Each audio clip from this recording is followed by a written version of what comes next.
Today's Wellness Wednesday webinar, we are offering our second part of our Care Partner Conversation series. These dynamic and engaging conversations that are led by care partners of people living with Parkinson's will foster shared experiences, hopefully offer you some valuable strategies, at least lived strategies and experiences that they've found helpful and supportive, and provide a space for support and absolutely for connection. We want to thank today's webinar sponsor, Amneal, for supporting the mission of the Parkinson's Foundation. Thank you, Amneal. And before we get into it, I want to remind you about our other PD Health at Home virtual programs. Each week we offer sessions tailored to support people with Parkinson's and their care partners, including Mindfulness Mondays, Wellness Wednesdays, Fitness Fridays, our expert briefings, and our Spanish language series, Salud on CASA. Be sure to visit our website to see what's coming up and explore our archive videos on YouTube. Our next Wellness Wednesday will be exploring the question of, is it time to move? At some point, most of us will need long-term care, but knowing when it's time for additional support is not always obvious. Next week's Wellness Wednesday will be a program that provides tools to help you decide when and how to take the next steps in care. You'll learn strategies to guide difficult conversations about transitioning to a care facility. You can learn more about upcoming virtual programs and register at parkinson.org/pdhealth. PD Health at Home is presented by the Light of Day Foundation, whose generosity has made this programming possible. Thank you, Light of Day. And welcome everyone to today's Care Partner Conversation. This series was created in response to you, your voices, your feedback, and your desire for more dialogue rather than lectures. Over the years of producing and hosting webinars, the Parkinson's Foundation has heard you loud and clear. Care partners need a space for open, meaningful conversations about the realities of supporting someone living with Parkinson's. Today's program is designed to be just that, a space for organic, unscripted, authentic discussion about the topics we may not always have the opportunity to explore with our loved ones. As the first of its kind, this conversation will unfold naturally, guided by your questions. We hosted a Care Partner Conversations just a few months ago, and you posted some really insightful questions that I'll be offering our panelists here today for us to discuss through. With that, it's my privilege to welcome our panelists, Tom, Barbara, Terry, and Nancy, members of our community who are living the Care Partner experience every day. Thank you all for being here today and for sharing in this important dialogue. So good to see each of you today.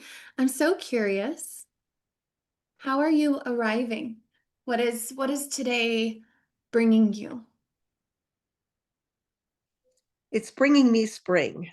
We've had a lot of rain here in Colorado, and everything is blooming and bursting and filled with flowers. It's hope. For me, it's warmth. Where I'm at, it's been super hot and warm, and summer is officially here. So, kind of bringing that into my day as I move about the week, and it's nice to see the sun shining. And as I told the group, I just returned from a couple of weeks in Europe.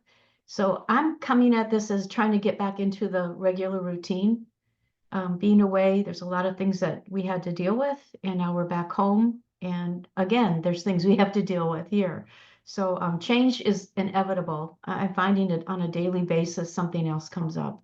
So that's what I'm coming with is how do you change? How do you keep moving forward and not get bogged down? I think I'm just arriving with some gratitude right now, or certainly this group, but just life in general and time with my partner and a home together and experiences together. And at the same time, I'm recognizing this kind of free-floating anxiety that I think we all kind of deal with, where you're just kind of it's back there and you don't really want to deal with it immediately.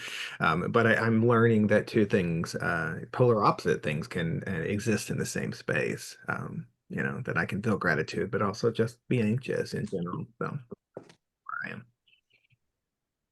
Spring, warmth, routine. There's this word, Nancy, I thought of, the Zukunftsruhe. It's a German word for like this moment of like, whoa, like this, like we're in a space of ether where we're trying to root back down. So I feel that. And Terry, the gratitude that's also paired with anxiety. Terry, I'd love to invite you. Could you say more about this looming anxiety that's just kind of like you were saying in the back of the mind that just seems to be hanging out with us on a regular basis? Yeah, I think that, I tend to, on a daily basis, be able to stay in gratitude. And I think it's part of our humanness that pushes us away towards the things that worry us and disturb us. When there's just as many wonderful things that if we look, and we bring them to our conscious level of awareness, it shifts our mood. So I try to stay in gratitude. But I think, when you're dealing with a Parkinson's diagnosis and you're learning to navigate life, like the panel was just talking about figuring out travel, figuring out airports, gosh, figuring out how to get from the kitchen to the living room sometimes. I think that there's just this kind of free-floating anxiety that you as a caregiver, you constantly feel like maybe you're on alert. That's how I feel sometimes. Maybe anxiety is not the right word, but Mhm. constantly making sure there's no, sock on the floor that could cause a slip. That the stairs have rails in the theater we're about to go into. Things like that, where I sometimes I feel like I'm constantly on guard, and that creates this kind of free-floating kind of anxiety. And it's not just about the present moment. It's like what's going to happen in the future? Are we prepared? All of these things that I think float in our heads, and at the same space, we can say, I really love this person, and I'm so grateful. And I wouldn't take this journey with anyone else. On alert. On alert. Anyone here who's joining us today, do you resonate with that? And let us know in the chat if you feel this kind of on alertness in your regular day to day. Barbara, Nancy, Tom, any comments to make about feeling on alert? That has been something that I have said to many people about how exhausting being on alert can be and how important it is to just have space to not be on alert all the time. I understand exactly what you're saying, Terry. Yeah. I'd like to add that it's being on alert, but also you have to be, in my words, the stronger thought person. You can't expect them to, I guess, react to what's happening. You have to be the one that says, no, this is how we need to do this. And the alert is being proactive, but also being strong mentally to say, it's okay, we're going to get through it. It's okay. And that takes a lot of energy on a daily basis to be the one that says, I can do this, I can do this. And so you need that support around you. Mm-hmm. Yeah, we're getting a lot of validation and confirmation from everyone who's here today. Yeah, free floating anxiety. Nailed it, Terry. You nailed it. 24/7 hyper awareness, planning, organizing, thinking forward. Yeah, that forward thinking, Nancy, that you just spoke to as a care partner, thinking of these things that the person with Parkinson's isn't thinking of, and having that. I like to call it, it's the care partner's on versus the person with Parkinson's on. Are we familiar, my friends, with the vernacular on and off in Parkinson's disease? Okay, let me know in the chat if we're not. We can describe that. It's okay, Diane. I'm glad you made it. So, and this like relevance to the terms of people with Parkinson's who have our on and off symptoms. Same with care partners, right? When do we get to be off? When do we get to be off? And it's kind of on the flip side of the person with Parkinson's. We want to feel on the person with Parkinson's, and the care partner is like, oh, when's our time off? When's our time off? So a couple of questions came out from our segment a couple of months ago, and many of you shared that communication has become more difficult, especially when your loved one was never a great communicator to begin with. And we add in these differences around health decisions, and it can be overwhelming thinking about planning for the future that you brought into awareness, Terry. And so I'm curious, a question for each of you here. Have you found ways to encourage your partner to open up and share how they're really feeling? Going beyond, I'm good, I'm bad, but how are they really feeling? Have you found ways that encourage your partner to open up? Can I jump in? I have a way that I found that I didn't discover. Someone else did this, and Jeff came home and he was so excited that someone asked him this question this way, but they just said, what's it like to live in your head? Mm-hmm. I'm it's never dawned on me to ask that. I mean, just a busy bee taking care of everything. But, and I just kind of stopped and said, well, what is it like? I mean, like I know some of these things, but to hear him tell it and answer to that question was, I don't know, it was a different level of communication. And I just really appreciate that loved one asking him the question the way that they did. Mhm. That's wonderful. I'm going to ask Gary that question. I think a Yeah. lot of people are going to get that question tonight at dinner, Terry. So you might get some Yeah. hate mail. I don't know, but I know my partner, I've learned not to ask if I'm trying to get feelings or some explanation, pose a question that's open-ended. So it's not like a yes or a no response. So, are you feeling good today? Yes. I'm like, and that's it. Then we're done talking. So, doing the open-ended questions is definitely a win for me. And also earlier in the day, like he's just performed so much better earlier in the day. If we sit down at dinner and I want to get into discussing something serious, it's not a good time. Mhm. Yeah. I think just giving him time, he just naturally takes a more reflective, longer time to um, get in touch with his feelings. And that doesn't have anything to do with Parkinson's disease. But with Parkinson's disease, he needs more time to process as well. So just knowing that and being patient and giving him the time to do that. I guess I find that if I not only give him the time, but bring up what I'm feeling, then he can respond to that too. So it's a matter of him recognizing what's going on with him and with us. So we try to set time, just talk about it. Mhm. And so far it's working. I don't know if in the future it won't, but so far he does open up to say, I'm glad you shared that with me. So That's something that has been circulating a lot in the wellness realm is scheduling check-in dates. There's nothing Mhm. formal about it. Like, we're not going out to dinner, we're not going on a date. We're going to sit down and check in. How are you? How am I? How are we? And we really commit to that time of conversing about how we are as individuals and how we are as partners, whether it's romantic or in some ways intimate. When we're caring for someone with Parkinson's, we may not be a spouse, it could be a mother, a father. Yeah, so lots of ways to think about how we can encourage each other to open up a little bit more and communicate about how we're really feeling. Mhm. I want to pause just for a moment. If you had asked me to clarify what on and off means for people with Parkinson's, and Barbara, Nancy, Terry, and Tom, jump in where you feel I might have left out an important point. So, someone with Parkinson's experiences on when they are in a really good, I'll call it like a wave of their symptoms where carbidopa, levodopa, their drug is working really well and their symptoms seem to really be repressed. So they feel good in their bodies. Off is when that carbidopa, levodopa starts to decline and your body, a person with Parkinson's, is feeling more rigid, a little bit more stiff and less mobile in their body. So when someone with Parkinson's is experiencing on symptoms, that usually means that they're feeling a little bit more mobile. They're feeling pretty good in their body. And when they're doing off, that's when the carbidopa leva starts to decline and they're feeling less mobile in their bodies. And we were tailoring that to the on and off times of a person caring for someone with Parkinson's. And as a care partner, relating it back to that feeling on, always on alert, feeling that looming anxiety, forward thinking, always having to think of what happens next, where do we go, when does the care partner feel off? So just relating to the symptoms of Parkinson's and how that can translate to someone caring for Parkinson's. Any more to add, my panelists, about on-off times?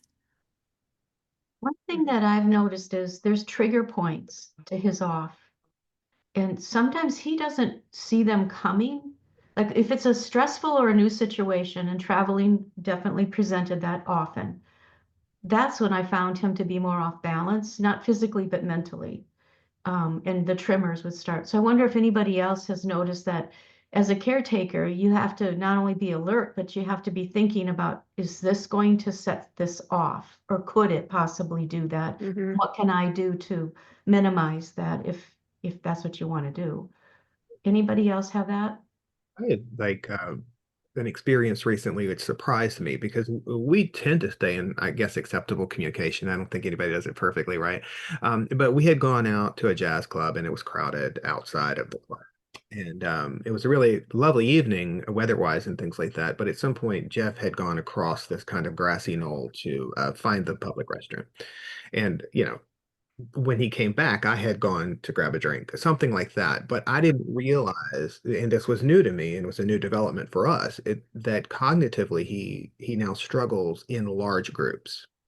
Right. So real crowded groups. And so that was kind of like I'd not ever had to be, hyper vigilant or hyper alert during those times. They would have always been relaxing to us. We're going to go to this club and we're going to relax and things like that.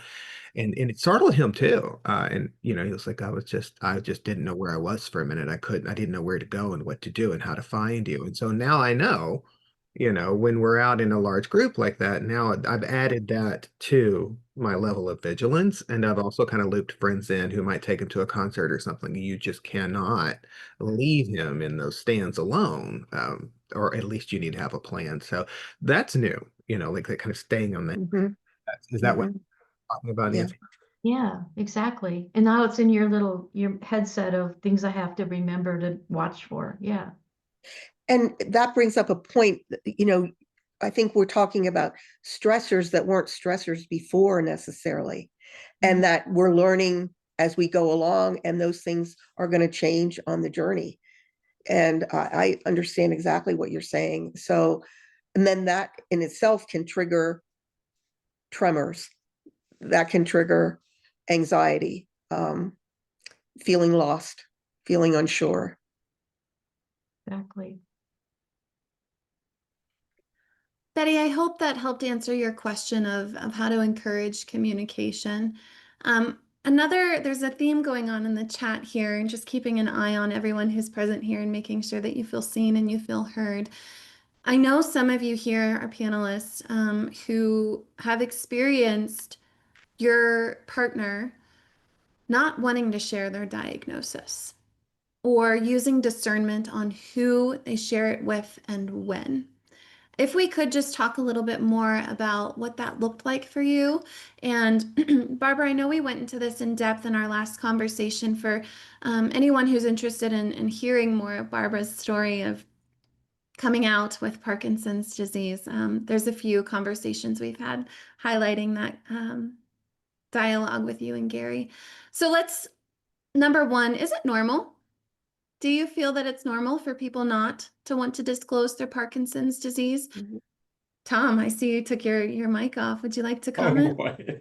Yeah, I think it's like a lot of things. Like when you first learn you have cancer or something, like you need time to process it and who am I going to tell? And you start with your immediate family maybe or your inner circle and you kind of go from there.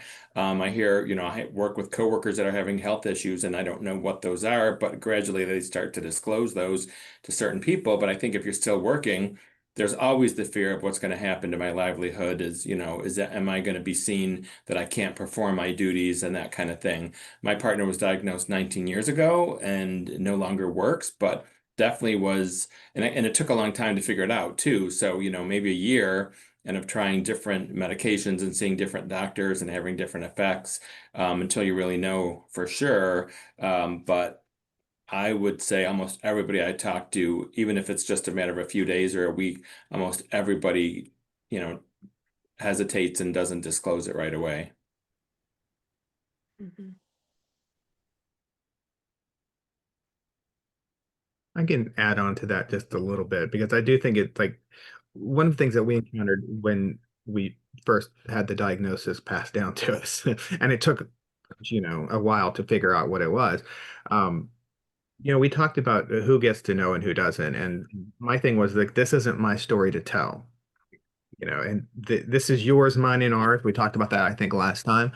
And I need to tell my best friend, and I need you to give me permission to do that because I've got Mhm. body.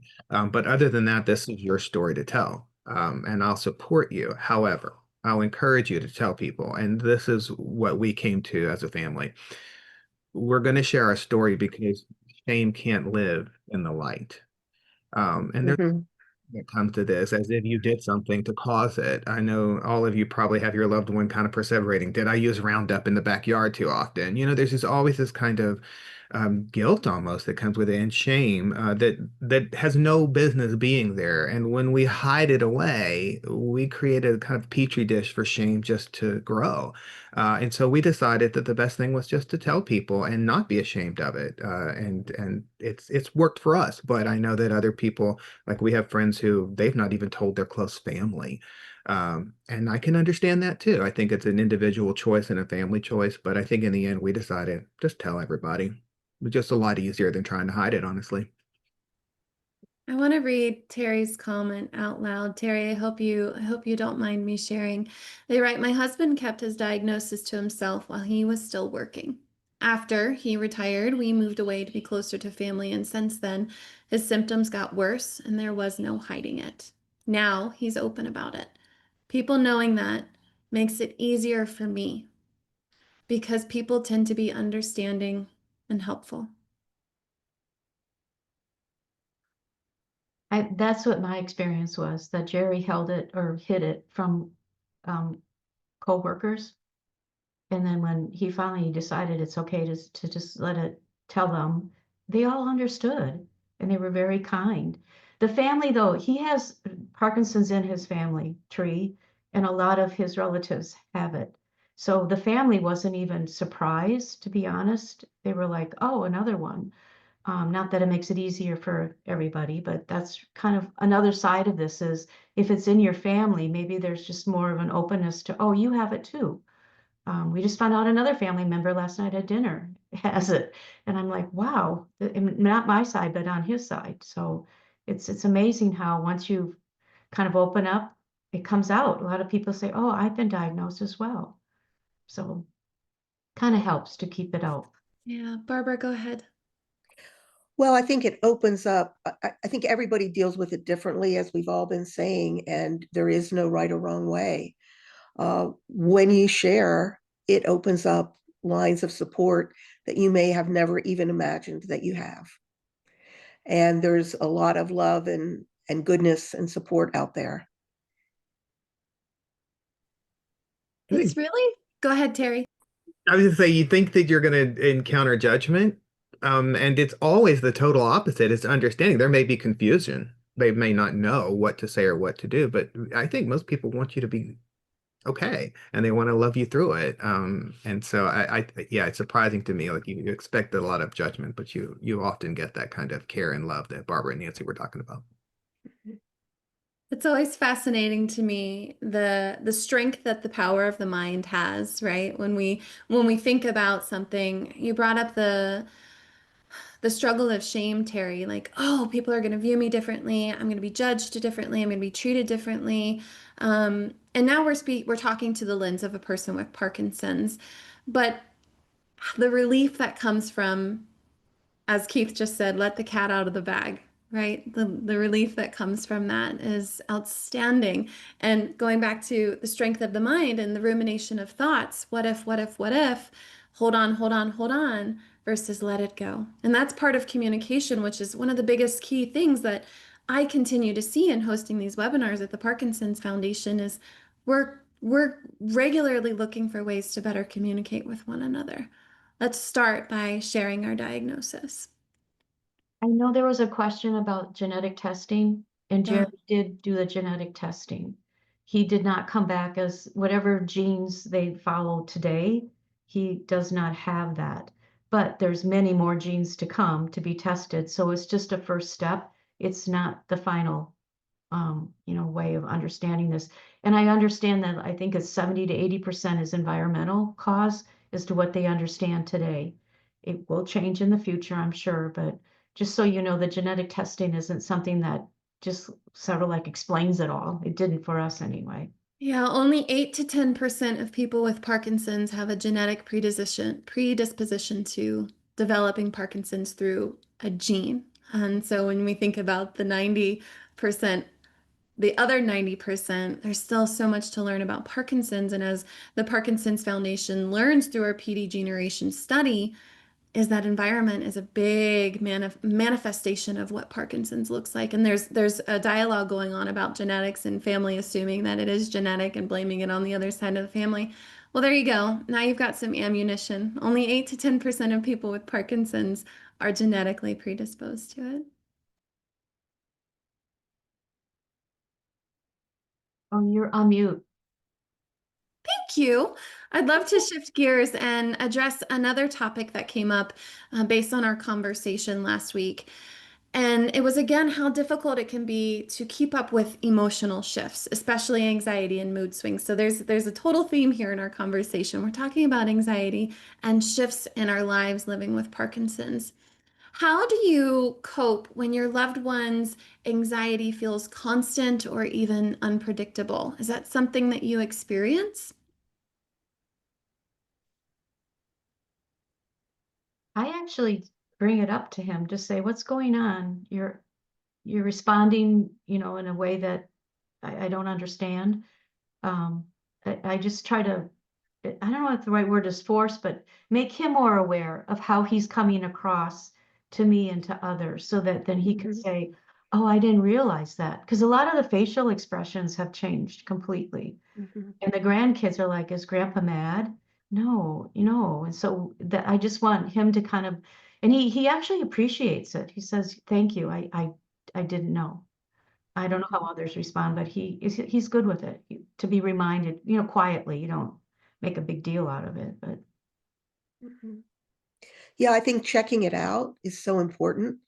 We recently had an experience where Gary looked so serious, and it felt different than like a mask-like look that is typical of Parkinson's. It felt like there was more going on. And after the experience, I said to him, "You looked so serious, I was really surprised." And he said, "I was concentrating. I was trying to figure things out. I I'm sorry I looked that way. I was really happy to be there, but I had so much to think about and imagine, and that's what was going on." I think about you think about how much we communicate through body language. And because this is a movement disorder, not just facial expressions, but body language in general, if someone's standing stiff with no facial expression, it doesn't always match the words coming out of their mouth. And so, like, recognizing that the body language becomes a really big issue. But to the topic at hand, one of the things that we've been able to do is kind of come back to it later and kind of say, let's review what happened last night over dinner, like with a fresh mind or something like that. And then the other thing is like think about like we're talking about shifts in mood. And one of the things that we have to remind one another is that often that mood shifts back eventually, and that it's not a permanent thing generally. That we call it having a moment, right? So you're having, but tomorrow, hey, give your trust it. You'll swing back at some point, generally. But that's a hard one too because it elevates over time. But it's working for us now. My experience has been the opposite, and I don't know if it's because he's had DBS, but I don't see the mood swings or the anxiety in him. If anyone, I'm having the mood swings and the anxiety, so no, I got to bring that up. He fell last week, and I was mad. I'm like, why? He was not careful and did a couple of things he knows he can't do because he loses balance and he fell. And I'm like, I'm the one that's got to help get you up off the floor. And I'm the one if you hit your head or whatever. So he got up and went about his day.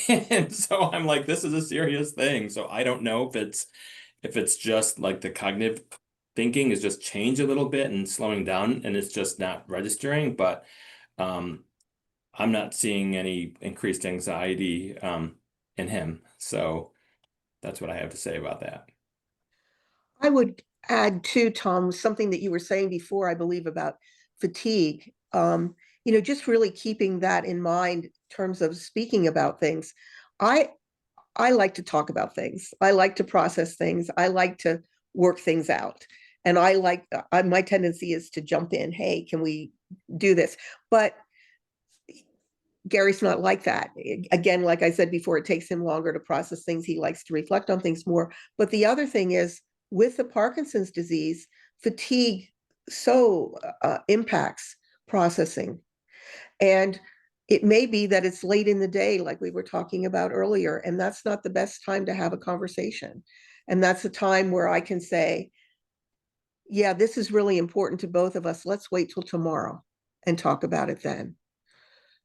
So I think we have to put some things off.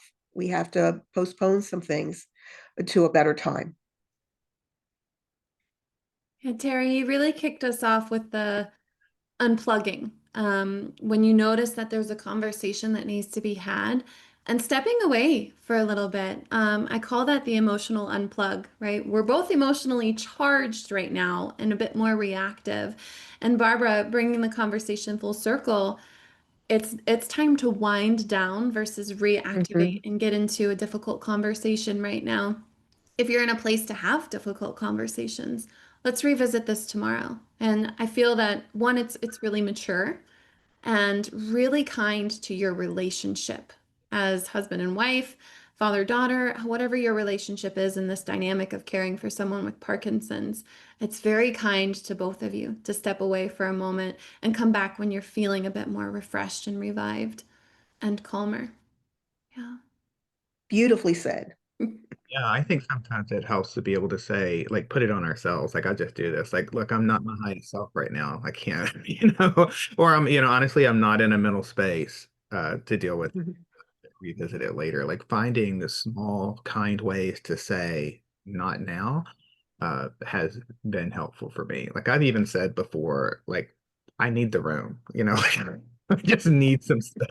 So, and we generally come back even better than before. But I think calling it out for ourselves too. It's easy to kind of say this person has Parkinson's and they're off and these behaviors are disturbing me, but we can also draw a boundary and say, you know what?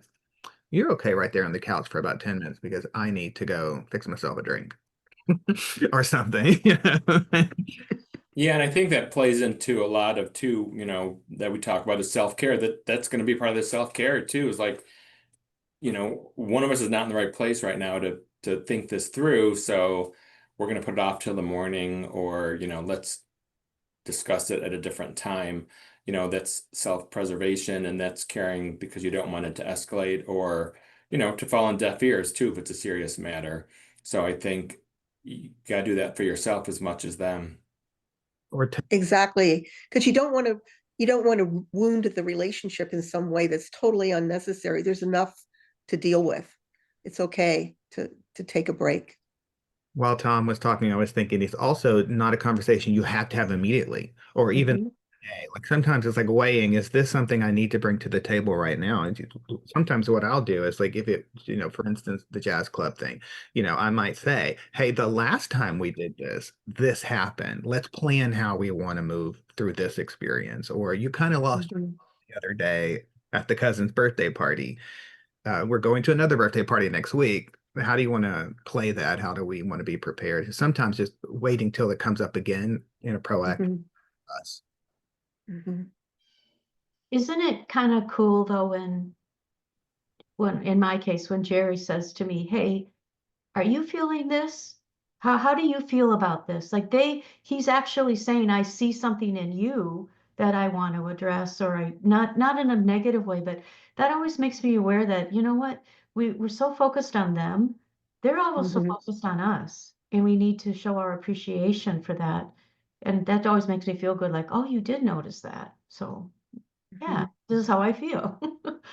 So there's another side to this, is what I'm saying. And Nancy, you just reminded me of a thought that I wanted to share in our conversation just a few moments ago, reflecting our experience of them back to them.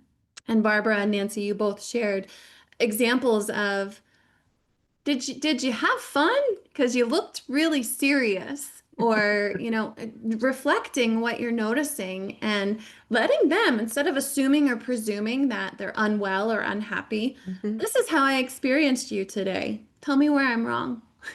mhm, And I was concentrating. That was his response, right, Barbara? I was mhm. concentrating. There was a lot going on and I was concentrating. So yeah, my face is going to get a little stoic because I'm concentrating. Or whatever it may be. And Nancy, you just sharing being receptive to their reflection of you as well.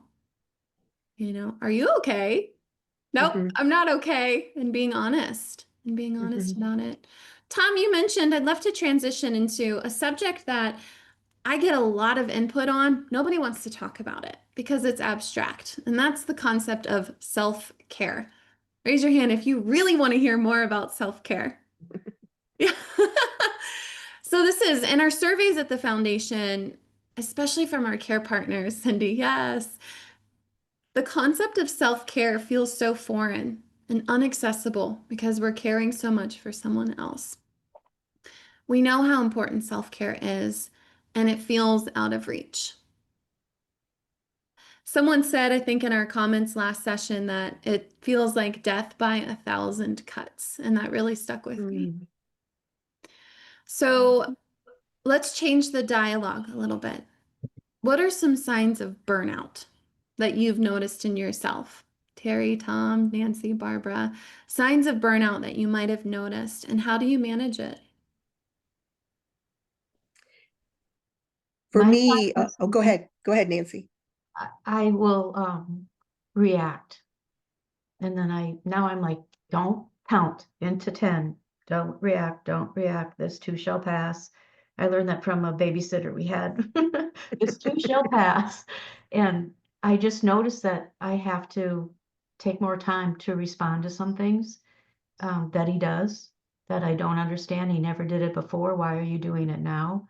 Mm. And have some self-reflection. It's only a couple seconds, but don't respond, Nancy. Don't. What is, Nancy, could you share just so everyone here has a clearer picture of what reacting looks like for you? Well, like when he can't, he has stutter issues now.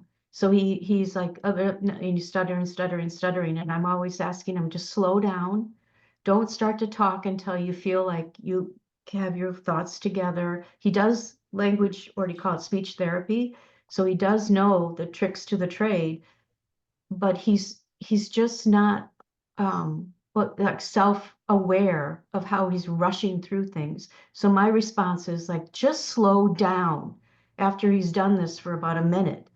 And I don't mean to be angry, but I don't know how to get through to him to say, you're in control of this. And I need you to try harder to get in control. Because on the vacation, people were patient, but they were also like, what's with this guy, right? And then he won't talk because he's afraid he'll stutter, and then he doesn't engage. So my reaction is slow down. And it should be, Jerry, it's okay, slow down. Mhm, Yeah, so you just gave us an example, Nancy, of how you react, right? And when you notice that you're about to go there, how you respond. And I think Cindy just mhm, wrote in the chat, understanding reaction versus responding. So thank you Right, for bringing awareness to that. mhm. right. For me, being irritable, being impatient, I had an experience with a neighbor who was uh, reaching out to me, and I can't remember exactly the way the conversation went now, but I felt like I kind of snapped at her, and I didn't mean to, and she was just really trying to help me. And I afterwards, I just thought about it, and I got back and said, I'm sorry. I realize I may have come across in this way, and I didn't intend to. I'm just really feeling overwhelmed right now, and I just can't take in one more thing. But I think recognizing that in myself, uh, taking a breath, taking a lot of breaths, and just giving myself some quiet. Quiet really helps me calm down. Pausing, that pausing on purpose. It sounds like both you and Nancy, and that's what you're working towards, right? Mhm, When there is a situation that needs some kind of response, pausing on purpose, recognizing the next step forward versus slow down or Jerry, it's okay. It's all right. mhm, Or, you know what? I need to go sit in a dark room for 10 minutes and I'll come back to this quietly. mhm, Yeah. And there's lots of I want to bring voice to burnout, right? So, an example of burnout that Beth is writing here that I feel could be applicable to a lot of people is no longer wanting to do the things that I know work for me, like drawing, crafting, and painting.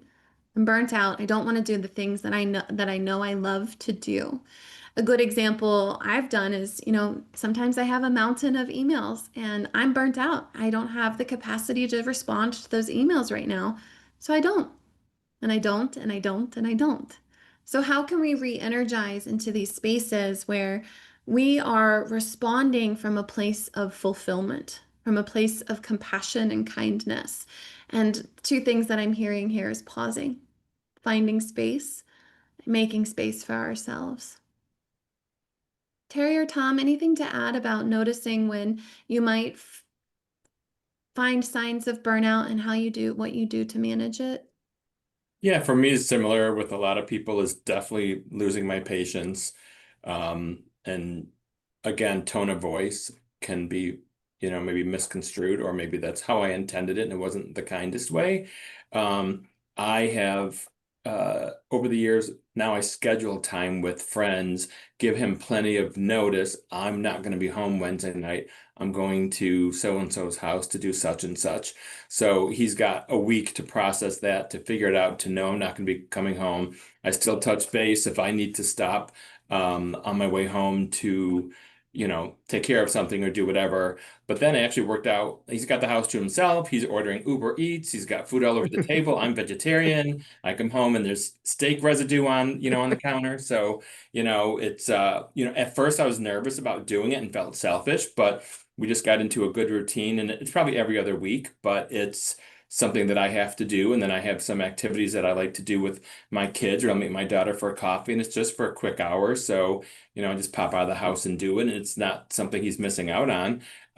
But it's filling my cup back up, and it's re-energizing me. And he knows if I go too long without seeing my grandkids, then I get cranky. So you come or you don't come. But Saturday morning, I'm hopping in the car and I'm driving. So it's just, and it took me a while to get to that point. I mean, first few years, I gave up a lot of things. And like someone had said, not doing the crafting and doing things that you like, it's not beneficial to do that. Like it ends up, you don't see it till afterwards, but you're just hurting yourself, because most times you're going to find they're not resentful. They're not going to be like, you took time away from me. He starts sleeping and napping more. So I take advantage of that downtime and do some reading and unplug for myself.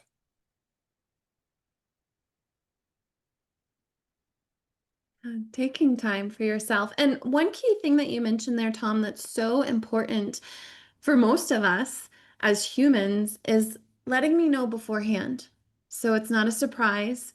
Um, Fears of feeling abandoned, right? Like, oh, you've made plans, or FOMO, fear of missing out, right? So we can plant what I call a seed the week before.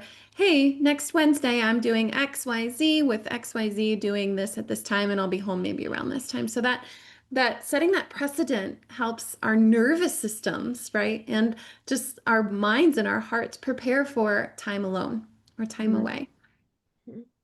And it gives us something to look forward to as care partners, right? Something I love. It's in the calendar. It's for me. I've got that for me next week. And long term, I signed up for a silent meditation retreat in October, and I signed up for it a few months ago. It's really important to me, with a wonderful person that I just love what she does to support people. And this is just as important to Gary as it is to me. He really wants me to be able to do that. We're going to figure out a way for me to take that time to do that 5-day retreat. But it's going to take some work and coordination and creativity, I think, but we're going to make it work. And I'm really looking forward to it, to just letting go. Yeah, I think for me, I've noticed that my burnout is starting to manifest as a head shake, like just a frustrated head shake. But I got called out on it the other day in the kitchen.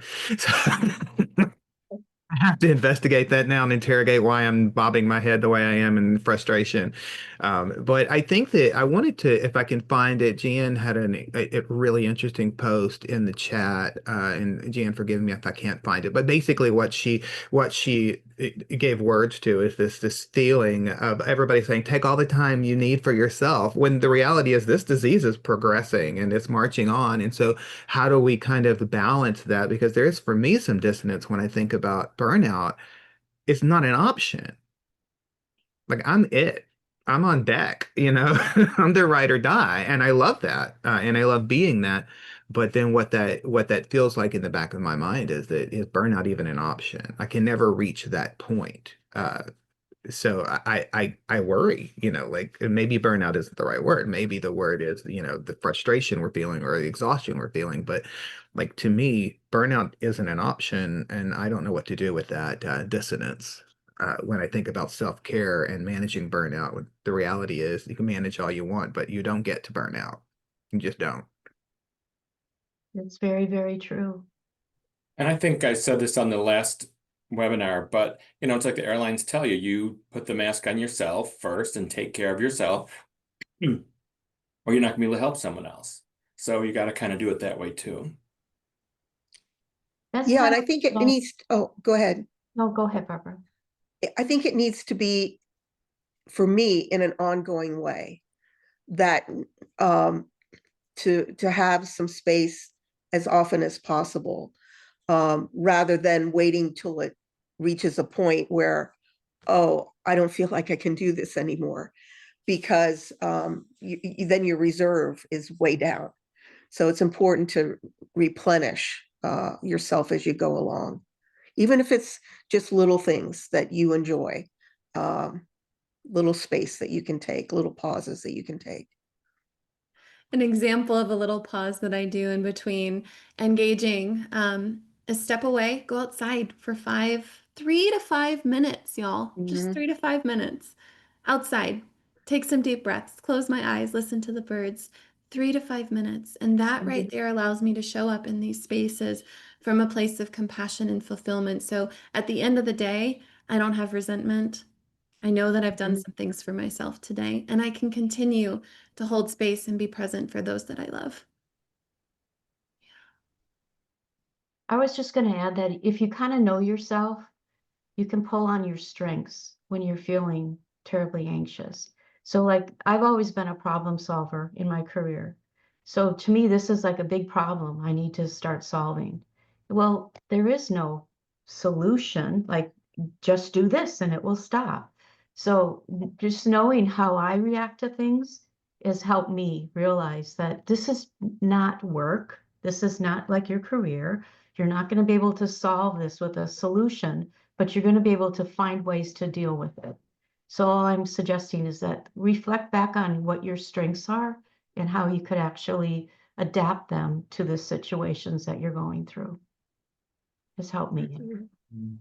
And also, someone said in the chat, and it's a repeating theme that we hear in this group a lot. It's like you've got to see a therapist. Right? And what was and forgive me because I don't know exactly who said it, but it was like, don't wait until you think you need a therapist. You need one now, right? Because the things that are coming down the pike, you need some resiliency to prepare for, and to be already in a space, a mind space where you examine your feelings and your emotions and your anxieties. Nancy, I think that was so well said, because like now I'm building a picture of burnout. It's almost like self-actualization. You never actually achieve it, but you're constantly in process towards it. And I think sometimes burnout can feel that way too. Like you're never actually gonna burn out, but you kind of feel like you're constantly in a place for it. And I think all of these suggestions are great. Like you've got to tend to it now and cumulatively and in an ongoing way, or it will come back. It will wait you out. And I find appreciate your strengths and like who you are and what you think has made you a good person. Don't give up on that. So like doing the things that you enjoy is one way of reflecting on that, but also give yourself, what is it, like a pat on the back or gratitude that you're dealing with this. You really are a terrific person for dealing with this. You might not have been perfect that day or whatever, but think of you as somebody that should be appreciated and appreciate yourself.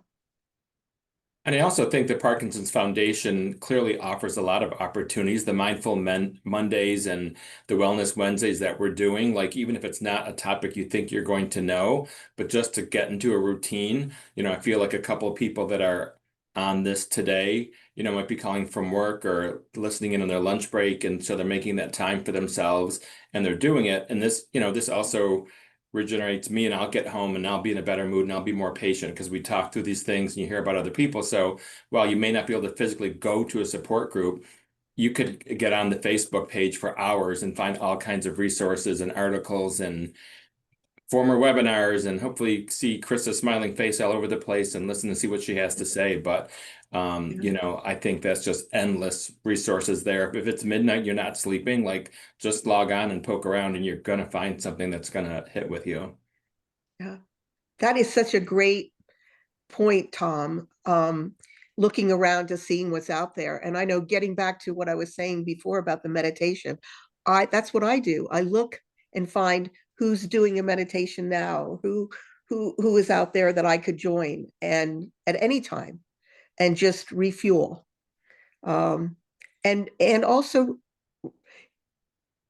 it's strange how it works, but reaching out to others and giving to others fills us up. And I know, like you were saying with the Parkinson's Foundation, the things that we do when we're reaching out to others is also a way of building our own resilience. Yeah, there's lots of questions on getting connected with support that is specific to Parkinson's, a therapist, a counselor, whomever it may be. And I'd really love to encourage you to reach out to our helpline. They are well connected in various parts of the country for therapists who know Parkinson's very well, So if you're looking for someone outside of your unit to speak with about anything that comes up for you, call our helpline and they'll get you connected with some support that's specific to Parkinson's. My friends, we have just a few minutes left, and Judy had asked a question along the lines of speaking to someone outside of our unit. How do you get your partner to speak to someone in addition to you? And they wrote, your partner needs to talk about things that they may not want to share with you. So does anyone here have a partner that seeks outside counsel, or a friend in confidence that they can speak to? How do you get your partner to speak to someone in addition to you? Oh, sorry. I didn't have to get my partner to do that, but we did couples counseling a few years ago. And in the process of doing that, we both came to the realization that it would be helpful for him to have someone for himself to talk with. And we both talked about that, but it was really his idea. And he still talks about how helpful that is. He still brings up examples of how helpful that has been, and what he takes forward from that. So it was really his idea. And I think my role was really supporting that. What a good idea, how much it's helped him, and how much he uses it moving forward. Now, what I'm hearing, Barbara, is you did it together first.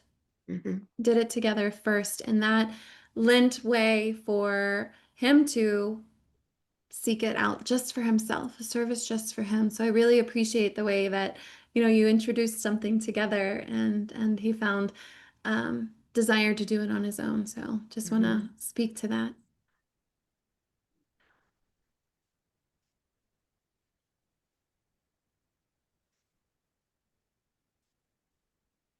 Okay.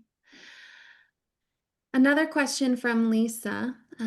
She writes, sometimes I don't like to share with some people as they don't understand Parkinson's and all the non-motor or cognitive aspects. So all the things that you don't see that happens with Parkinson's. It's so stressful explaining the issues besides just tremors that I'm dealing with. What's a good way to explain a lot of these issues that come with Parkinson's disease?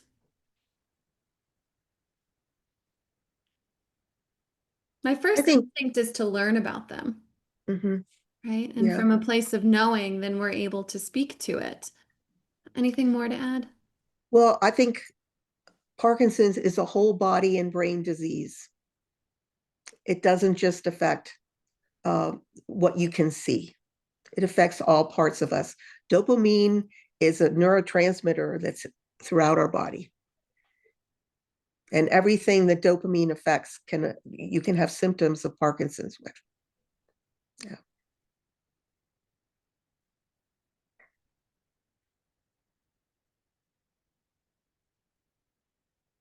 I also have learned that everybody's different. You know, in some conditions, it's pretty much 90% will have these responses and this is what will happen to them. So it's really, really frustrating to know that you're kind of on your own. Um, and you just got to realize that there is no way of really knowing what your partner's going to go through till they start to go through it. Then get with some support groups like this to actually say, here's what's going on. What did you do if they even did it? Because that's what I'm learning is they're all different and they might not have the same symptoms that Jerry has. Mhm. Hang in there is my advice. It's a journey and it's one that it's complicated, but you can get through it.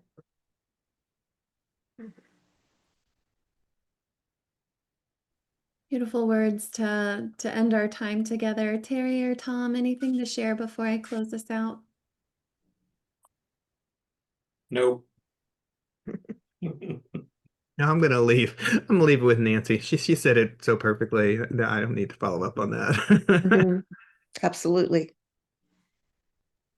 There is a lot of gratitude being expressed in the chat right now for each of you, Terry, Nancy, Tom, Barbara, and gratitude for all of you, Mark, Keith, Leslie, Judy, Lisa, all of you who have been present, Cindy, everyone who's been writing in the chat, listening on the sidelines.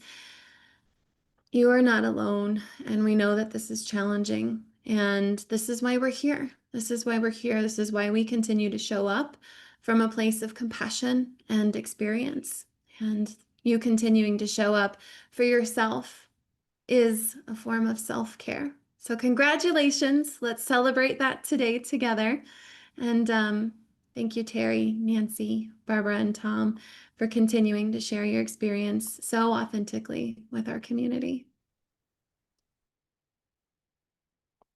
If you had a question today that went unanswered, please know that we're here to help. You can visit our website, parkinson.org, for a wealth of resources to find a therapist near you.